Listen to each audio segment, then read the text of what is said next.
Dan jangan lupa untuk subscribe YouTube channel Metro TV News dan juga nyalakan notifikasinya. Pemirsa, Ketua KPK Firly Bahuri kini sedang menghadapi sidang kode etik di Dewan Pengawas KPK. Sidang digelar berdasarkan laporan masyarakat terkait gaya hidup maupun kinerja dari Firly. Apa saja bentuk kode etik pimpinan KPK yang kini sedang disorot oleh Dewan Pengawas dan juga masyarakat anti korupsi?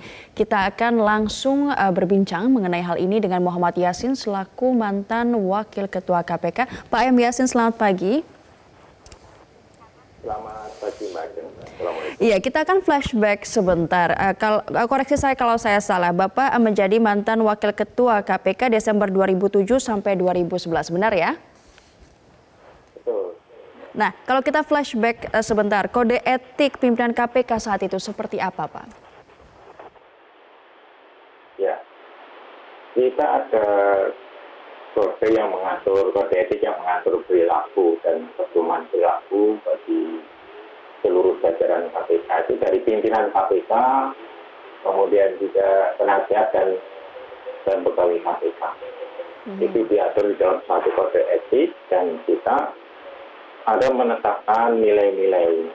Pada waktu itu ada 5 nilai, kemudian pada periode berikutnya ditambah menjadi 7 nilai. Nilai-nilai yang saya sebutkan antara nilai pribadi itu urusannya dengan seluruh insan KPK. Yang pertama adalah integritas, profesionalitas, inovasi, transparansi, produktivitas, dan religiositas serta kepemimpinan. Tapi kalau yang sekarang ini hanya 5 sesuai dengan peraturan Dewan Pengawas, yaitu nomor 2 tahun 2020 itu ada integritas, sinergi, keadilan, profesionalisme, dan kepimpinan. Jadi yang nggak ada dibanding dengan periode sebelumnya adalah inovasi dan transparansi serta religiositas itu tidak ada. Itu Mbak Adem. Itu perbedaannya. Nilai-nilai itu dijabarkan di dalam suatu ketentuan yang melarang dan yang tentunya yang membolehkan. Khususnya adalah yang menjadi pedoman atau standar operating prosedur atau standar operasi baku yang harus ditaati oleh semua pihak dari pimpinan sampai jajaran, baik struktural maupun yang non-struktural. Non-struktural itu antara lain dengan penasihat. Itu semua harus tunduk pada pimpinan. Pada kode etik yang telah ditetapkan itu. Begitu Mbak. Ya, kalau misalnya kita lihat tadi ada beberapa hal yang tidak ada di tahun Bapak saat menjabat, sekarang ada seperti inovasi dan juga transparansi. Apa yang menjadikan di saat ini untuk pengawasan KPK pimpinannya ini lebih ketat dibandingkan sebelumnya? Ya, sebenarnya yang saya sampaikan itu justru yang sekarang itu lebih berkurang dibanding dengan sebelumnya. Oh, justru Bapak pikir ini berkurang. Seperti apa, Pak? Ya, sekarang inovasi, transparansi, dan religiositas itu tidak ada.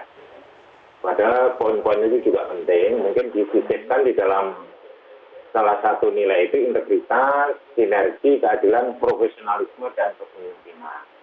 Nanti terlepas dari itu, saya yakin bahwa karena Pak Tumpak Haturangan Panggabean yang sekarang Ketua Dewas itu juga pernah menjadi mantan pimpinan KPK sebagai wakil ketua pada saat itu, sehingga tahulah kira-kira itu yang namanya harga dari pembentukan kode etik itu dari awal itu juga dimulai dari periode 1 pada periode 4. Jadi nilai-nilai yang tidak ada pasti akan disisipkan kepada masuk di dalam 5 nilai yang sekarang diadopsi atau yang ditetapkan oleh Dewan Pengawas saat sekarang. Nah, ini ada laporan dari masyarakat soal gaya hidup mewah. Apakah hal ini juga memang sebenarnya pantas untuk disidangkan? Ya, gaya hidup mewah itu ada dalam salah satu poin, itu di bawah profesionalitas. Bahwa di situ harus ada penampilan atau menampilkan pola kesederhanaan.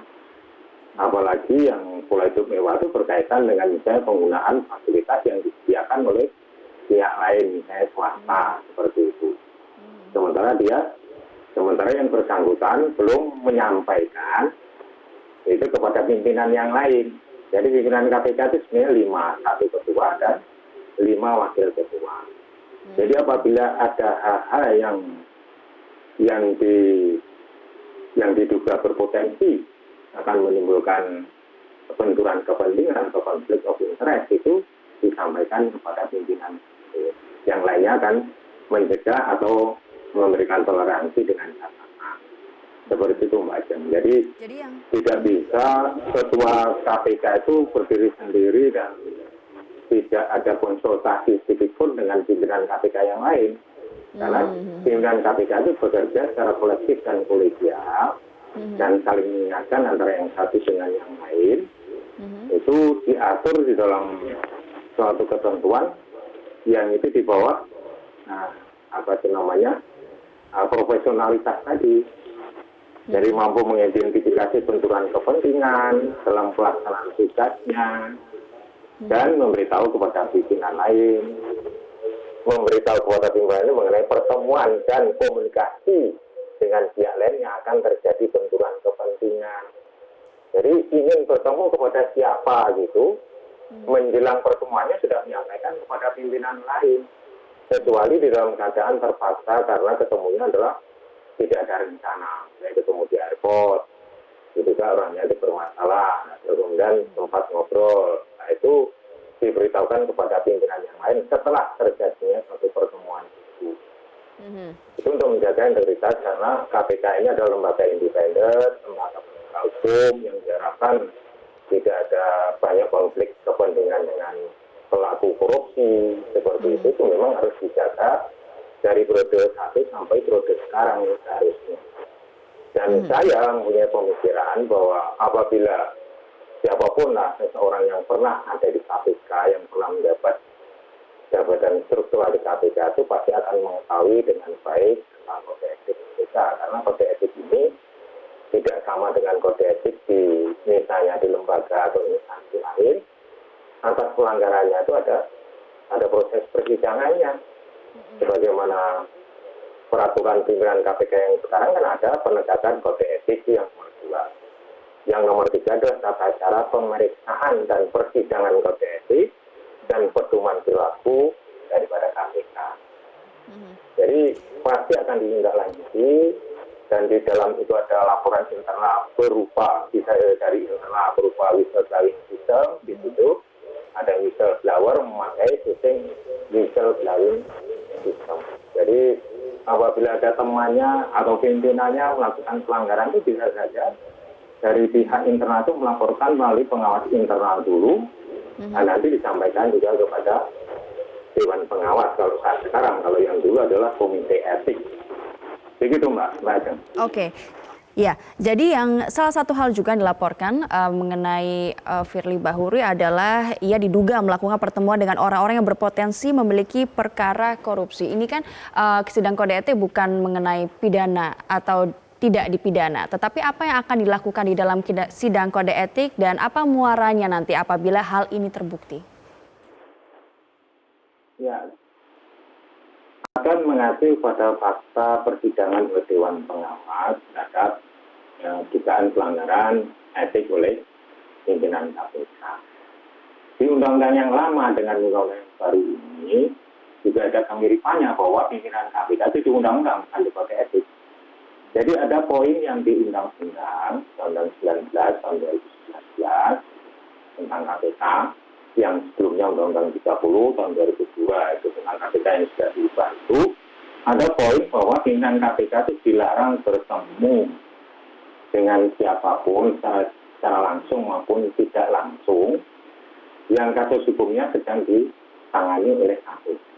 Itu berlaku pimpinan, penasehat dan seluruh jajaran. Itu yang tidak boleh dilakukan. Itu dan ditambah lagi apabila dia mengadakan pertemuan seperti itu maka ancaman hukumannya adalah 5 tahun. Itu kalau di undang-undang.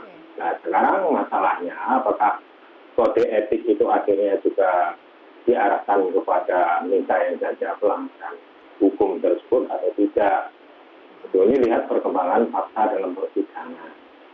Kecuali nanti kalau dalam persidangan itu bahwa ketua KPK tersebut adalah tidak memberitahu kepada pimpinan yang lain, yang lainnya, bahwa akan ada pertemuan ini seperti itu. Kalau tidak, bisa jadi itu pelanggaran kode etik dan juga bisa pelanggaran hukum, yaitu tentang undang-undang KPK. Itu, Mbak. Oke, jadi tidak tertutup kemungkinan karena ini kan kolektif. Bapak katakan bahwa pimpinan KPK ini bekerja secara kolektif. Tidak menutup kemungkinan bahwa ini akan menyeret pihak-pihak lainnya, tidak hanya satu orang seperti itu, Pak. Kalau misalnya terjadi sidang kode etik. Ya, tidak menutup kemungkinan juga diundang oleh Dewan Pengawas itu pimpinan yang lain. Karena memberitahu atau tidak itu pasti akan ditanyakan di dalam peraturan kode etiknya atau kode etik dan pedoman berlakunya kan tercantum itu. Jadi harus memberitahu kepada pimpinan yang lain apabila ya ada pertemuan dengan pihak lain, bahkan apabila yang diduga itu adalah punya permasalahan hukum yang berkaitan dengan korupsi itu dengan KPK atau dengan penegak hukum yang lain, misalnya kepolisian dan kejaksaan, itu juga tidak boleh. Seperti itu. Jadi tidak hanya kepada KPK saja, karena ini orang bermasalah misalnya di lembaga penegak hukum yang lain, lembaga penegak hukum yang lain, misalnya kejaksaan dan kepolisian, itu pun juga akan ditanyakan oleh Dewan Pengawas.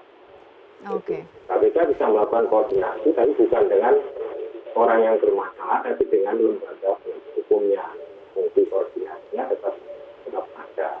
Jadi kita wait and see itu seperti apa, itu fakta persidangan oleh Dewan Pengawas ini tentang dugaan pelanggaran etik oleh pimpinan KPK. Jadi tidak sederhana bahwa ini ketemu saja kok nggak boleh.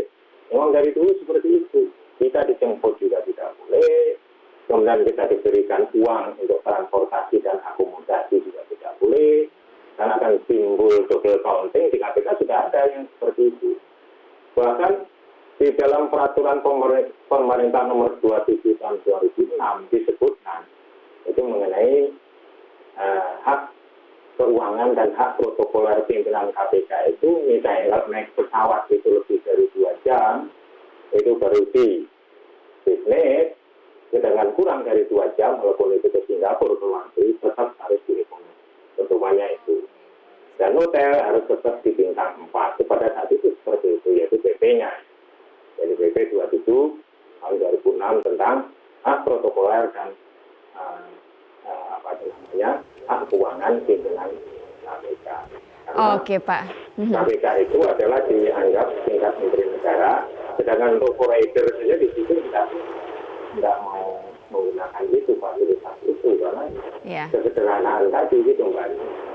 Oke, terima kasih Pak M. Yasin. Semua ada aturannya, semua ada protokolnya, semua ada etikanya. Kita wait and see apa yang menjadi muara dari sidang kode etik kali ini. Terima kasih telah bergabung bersama kami di Metro Pagi Prime Time.